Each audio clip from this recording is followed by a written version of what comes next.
about the story of Jesus. It's actually a very beautiful story and quite a sad story in many senses as well. This is a little map of where Jesus spent most of his life. He spent some time down in Egypt as a little boy, as a baby. And most of the stories about Jesus revolve around this area here of cities like Chorazim, Capernaum, Cana, Bethsaida, all of these, Nazareth, that's the area where most of his teaching took place. And as we go down over here, of course, you come to Bethlehem down there and Jerusalem, and this is the great Salt Sea up there, the Sea of Galilee. The story of Jesus is the most amazing story that has ever transpired in the universe. And everywhere, unfortunately everywhere, where you go in the Middle East, they will have made a holy site out of all these places.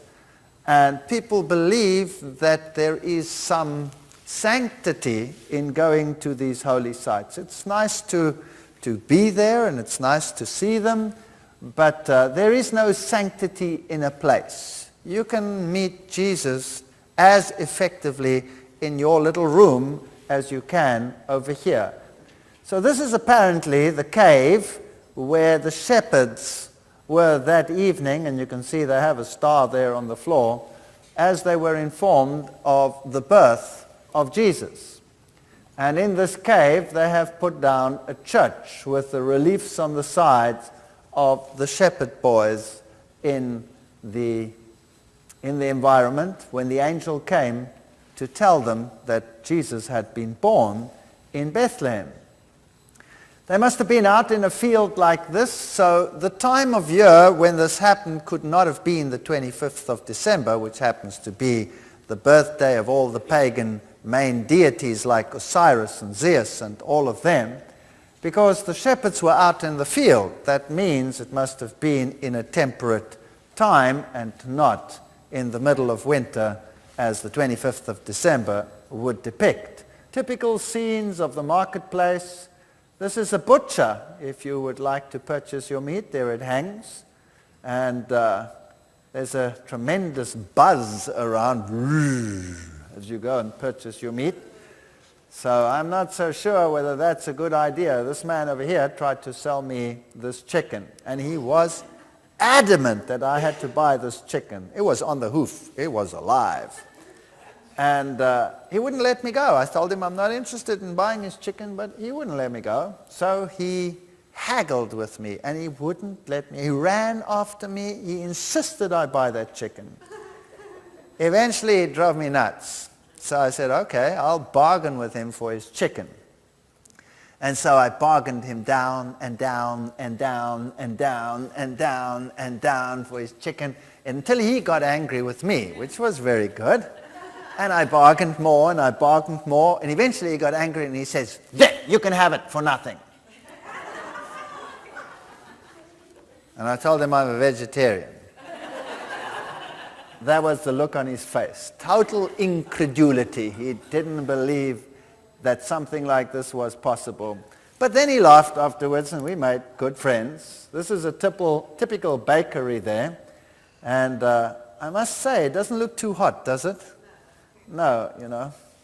Well, anyway, bread is bread and baked in the oven. It's probably fine. And women weren't allowed in here because that's not fit for a woman, a place like that where you bake bread. Try and tell that to Blaženka at the back there. I don't think she would agree.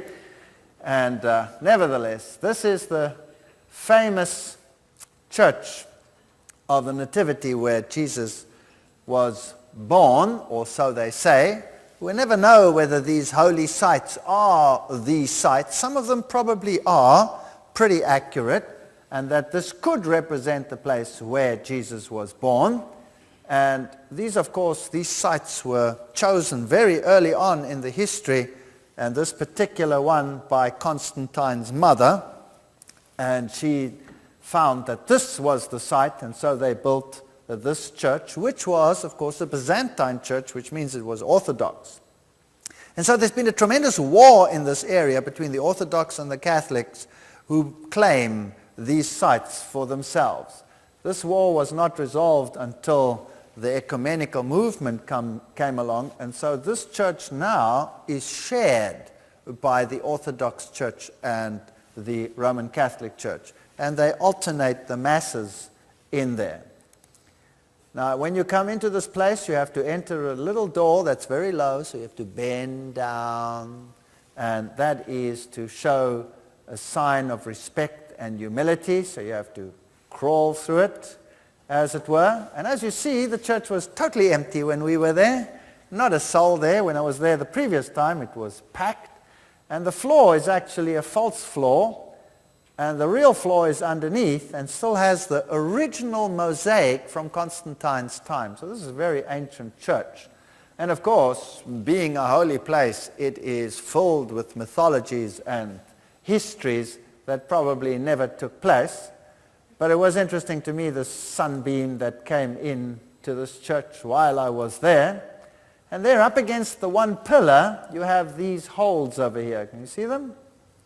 And what are these holes? Well, the legend goes that Mary appeared in the church one day, and then she took her fingers and made them in the shape of a cross like this, and she went up against the pillar and went, and there were the holes. There they were. Those are Mary's fingers that made the holes. And if you put your fingers into the holes, they say you receive a special blessing. Now, as I looked at those holes, I saw that the edges were pretty much chipped and what have you. I think it was a very poor drill job that they did over there. If it really was divine, they would have been burnt in there very neatly. So this is a type of story that attracts the people, and you will be amazed how in normal times they line up in long queues and put their fingers in there and really believe that they will receive a special blessing from Mary if they put their fingers into there. Now, the church, of course, previously had been lower. I showed you that the lower floor that was covered by the boards was considerably lower than the present floor. So if you want to go down to the original place where they claim the crib of Jesus stood, you have to go down these steps and you enter into the sepulchre, and there it is. And this is where apparently the crib stood, on that very spot over there. So if you put your hand over there, you can get this day still an absolution from the Roman Catholic Church. That means all your sins are forgiven by just going poop, touching that spot. And in fact, in some of these spots, you can have your sins forgiven 90 days in advance. So if you're planning the mother of all parties, it's good to go and put your hand there, you know, and for 3 months you can just hang loose. That's pretty neat. And no questions asked, no penalties forthcoming from heaven. Now, we were there at a time when there was no one there, which was surprising. So when we actually did arrive there, nobody should have been there. These people were very, very surprised. They were busy with their normal rituals, and we sort of interrupted this ritual, which did not particularly please them. But we had a camera there, and I took pictures with my camera. Should have seen the looks. I'll show you one just now that we got. And this is now an Orthodox Mass in the basement, in the cellar of this church, where normally one should not be. Here they are. This is how they were dressed, in black hoods. They look more like members of the Ku Klux Klan than they do like monks. These are Orthodox monks saying a particular Mass. And here is sort of what transpired.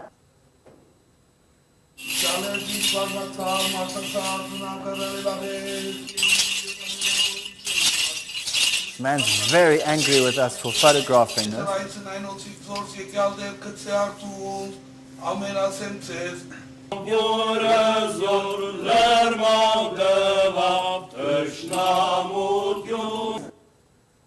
Now that man over there, I think if looks could kill, I would have been gone.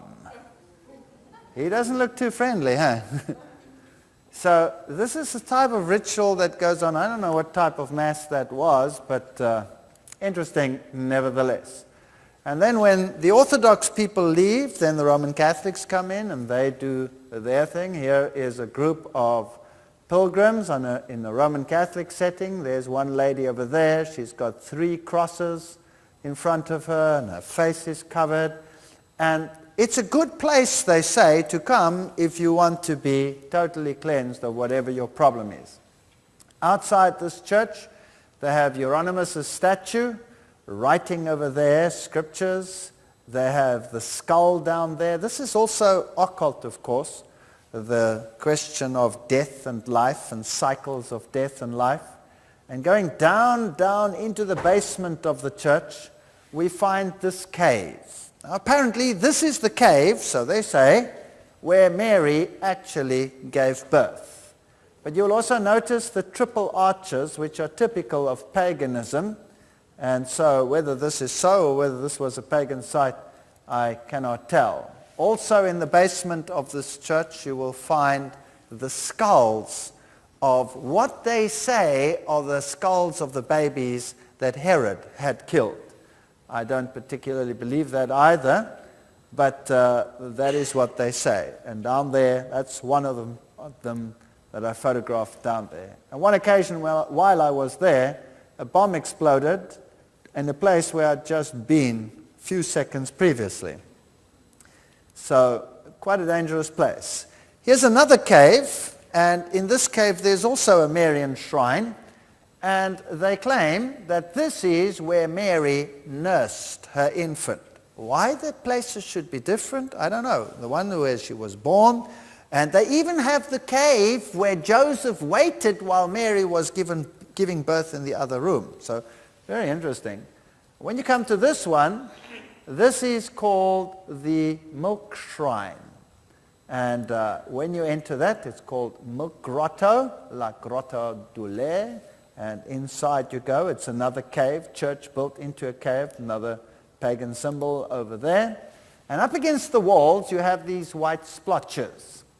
And these are certified by Rome with certification from the papacy that is the milk of Mary that's squirted against the walls when she, yes, this is serious stuff, when she was nursing Jesus. So the guide who was there was very excited about showing us this, and you can receive special unction. There's the certificate of approval from the Vatican saying that these are genuine milk splotches of Mary. So I said to the guide, you know, I've been in the other caves as well, and there are similar white splotches against the walls. These are calcium carbonate deposits from rain. He says, yes, in the other caves, but not this one. This is milk. This is milk. This is the famous Milk Grotto. And if you go down, they have all these little sub-caves, and there you can see this typical icon in one of them. Now, this is actually paganism. This is the Isis legend. You see, in the Isis legend, Mary takes the place of Isis. And Isis was also the queen of fertility. After all, she managed to bear Horus while her husband was dead by reconstructing him. And so if people had fertility problems, they would particularly pray to Isis. And that would solve their fertility problems. If they had nursing problems, then they would pray to Isis and then the milk would flow. This is ancient paganism resurrected in modern Christianity in these places. Jesus, of course, survived the slaughter of Herod, and the family went down to Egypt, so the Bible tells us.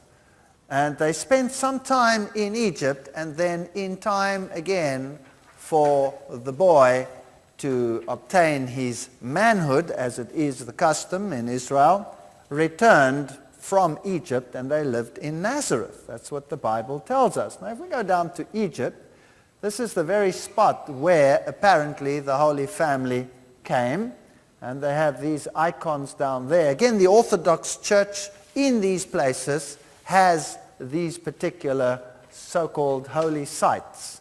And this is the story of Joseph and his family coming down to Egypt. And one of the most famous churches there is the Coptic Orthodox Patriarchate Monastery and Virgin Mary Church in Adawiya in Egypt. That's a very, very famous church. And just a few years ago, I forget exactly how many years ago, but in the late 90s, somewhere, Mary appeared in this. There were apparitions of Mary in this place, and the Muslim world went totally ballistic. Of course, it couldn't have been Mary, because that's not biblical, but nevertheless, apparitions took place over here in this patriarchy. And here you can see some of the icons in that church, some of the symbolism. And it just happened to be Palm Sunday when we were there, so the patriarch over here was carrying things made of palm leaves. Here's also the story in this church, the flight of the Holy Family to Egypt, of how they moved down from where they were down to Egypt. And they have the story of how they came down with the River Nile and stayed in this particular place. And it's fascinating that this church also has the miracle book, sort of copying what happened. This book, this very heavy book, came floating down the Nile one day. And being a holy site, the people here really are fervent to receive these blessings. This is the book that came floating down the Nile, and it was open on a particular page, also very interesting. That is it, a closer look at that. And there's a little plaque of what happened and on which page it was open. Now, it's a metal-bound book, but it didn't sink. It floated. You know, like the axe, so they say. And it says, the Floating Bible. On Friday, 12 March 1976, after the morning liturgy, the people noticed an object floating on the water near the steps where the Holy Family had embarked. Some members of the church came down and found it was a Bible floating on the water, open at Isaiah 19:25. Blessed be Egypt, my people. Despite the inundation of the water and the heaviness of the book, it was still afloat, and this was considered a miracle by the people, a sign of God as a special blessing towards them. Now, that's a fascinating text that they quote there. Isaiah 19:25, of course it doesn't say only that. It's a text that talks about the end times and says, blessed is, there will be a blessing in Egypt and in Assyria and in Jerusalem, meaning that God's people's message will have reached even the heathen nations, and many will accept the righteousness of Christ. Sort of a nice prophecy about end-time fulfillments, but they just took up that little piece and popped it in there to make it seem as if they were the real people, which is actually what the Quran also does, saying that Ishmael is the true heir and not Jacob. This is the place where this Bible came floating down the river. Now, while we are in Egypt, I just want to show you one place that I found very fascinating. It's a place called the Dump City. This is the most horrendous place I've ever seen in my entire life. As you come through the streets of Cairo, now Cairo has about 50 million people living in Cairo and surrounds. It is the most chaotic city on the face of the planet. There is nothing like it. It's Armageddon waiting to happen. But can you imagine the dump and the filth and the garbage of that city? Now, in normal cities, what do you do with garbage? You take it out and you put it onto dumps somewhere outside the city, or you incinerate it, or you do whatever. Can you imagine 50 million people living in an environment like that? And they take their dump, their garbage, and they take it to the poor area and they dump it in the street.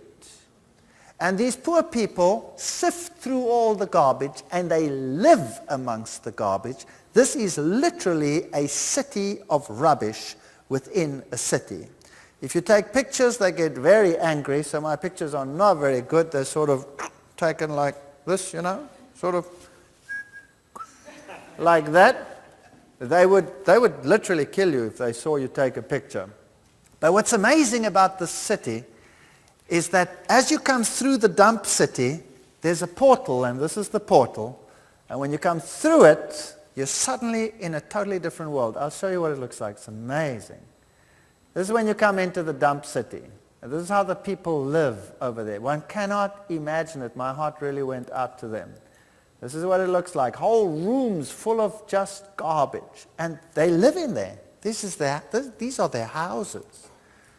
And all of these rooms, all of the buildings, everything is garbage. And you can see the dump trucks coming in by their hundreds. The traffic jams are unbelievable. Now, every street looks like this. This is just one street. These are all the dump trucks coming in, offloading their garbage. The stench is unbelievable. For us, just to travel through, we didn't even touch anything. I got trench mouth, and the whole rest of our team had diarrhea after just going through there. That's it. It is unbelievable. The germs in there are killer bugs. And these people must have an immune system second to none. Here you can see the traffic jams and the garbage and the filth lying all over. The pictures are not very good. They're shaky. Here comes a donkey bearing a load of rubbish to be dumped in the city. There it is. A whole pile of rubbish. This man is having his tea next to his rubbish dump. Can you see that? Where he's sorted. This is rubbish he has sorted, probably his only value in life. And these little kids living and walking amongst rubbish. Can you believe that? It is horrendous. I just want to grab this little kid and put her in a nice, clean, safe environment. It is shocking. The stores. There lies the rubbish. Here is the store. And as you come through that portal, suddenly you're in a different world. It's just like that. It's beautifully clean. And there stands this little Orthodox church, and hewn rock all around, and all of this is hewn out of solid rock. It's unbelievable, this little Orthodox church. So there it is. It's the Church of St. Bola, and you can see it is absolutely amazing. Over here there's an amphitheater, and one Orthodox Polish man spent his life here. A young man went here, and he sculpted the entire little city. And there's the amphitheater that he dug out, probably with some help from the environment. And that's him.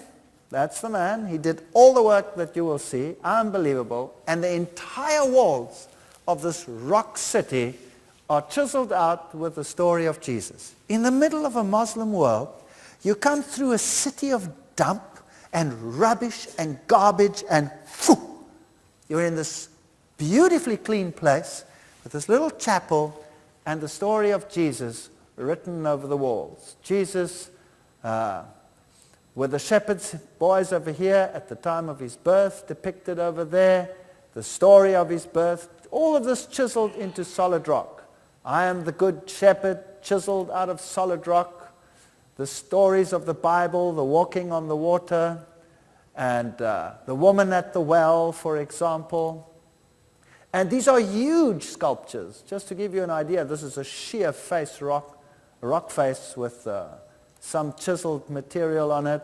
Any large boulder has been transformed into a work of art of Jesus. This is the story of Lazarus coming out of his tomb. That's the story of Jesus coming out of his tomb. And you can just get the size here. This is the sheer rock face where he's been working. And he chiseled all of this. And there you have the tremendous story of Jesus. Let's get closer. While he was blessing them, he ascended into heaven. And the next one is, we'll see the Son of Man coming in the clouds with great power and glory. One man having transformed the area into an area of hope. I was very impressed. And that's more or less what the world is like. You come through this world which is represented by the city of dumps. And as you come through, the only hope that you can have to make it to the other side is the story of Jesus. I will see the Son of Man come with the clouds with great power and glory, and there will be no more city of dumps. The story of Jesus is probably the most heart-rending story that has ever been told. I know many films have been made, and even this latest film that has been made cannot even touch on what happened to Jesus and what his life must have been like. When they came back to Jerusalem, well, Jerusalem today is a totally different city. It's a city of pilgrimages. People in their thousands undergo pilgrimages. Here you have a group of nuns leading a pilgrimage behind the cross, and people are filled with a kind of euphoria. They've been to this place, they've experienced it, but if a place takes the place of Jesus, then we have a problem. This is the Wailing Wall, and there you have the famous Dome of the Rock in the background. This Wailing Wall is not part of the original temple, it's part of the outer court of the temple. Here up the stairs, you can go into this area. Today you're not allowed in there anymore. They stopped us over here, so I took this picture just through the crack. That's a replica of what the temple looked like, and here's a huge column that was to be part of that temple, so that gives us an idea of the size of the original temple. This one was never used because it had a crack in it. And that is probably a normal size replica of the menorah. This is one that they have made in case they restore the temple site.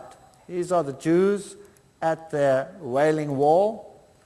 And you notice all these little letters stuck into the wall over here? People come here, they write their little letters of whatever their dreams in life are, and they stick them in there.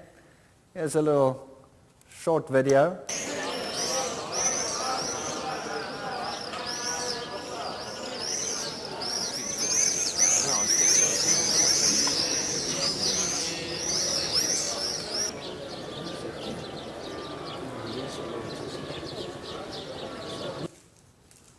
Now, when I looked at all of these very orthodox, very sincere Jews standing in front of that wall, showing their reverence towards a wall, I wondered to myself, if they only knew the rock of their salvation, if they could only understand that there is no salvation in a brick wall, the only salvation is in the one that it represented.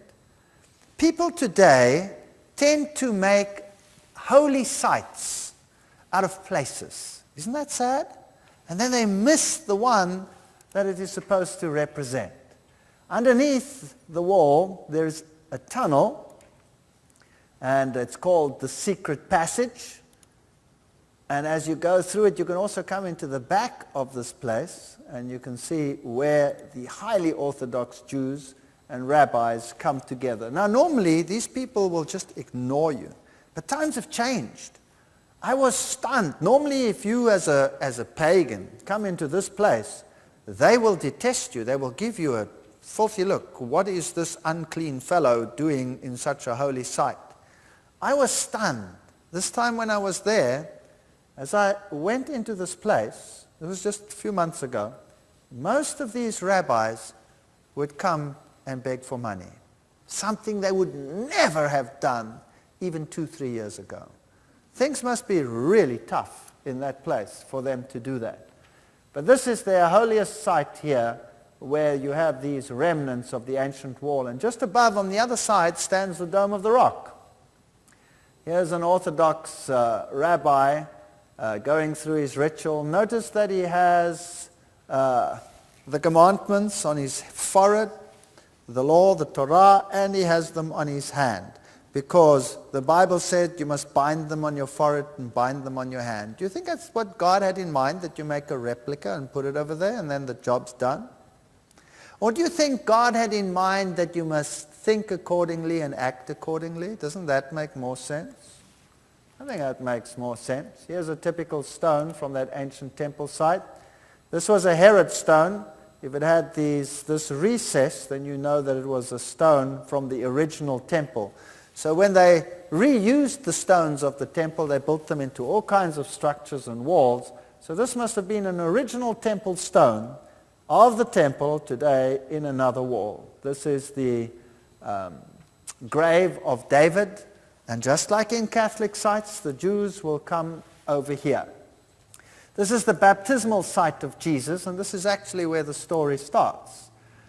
The story tells us that when Jesus was baptized, the voice of God was heard saying,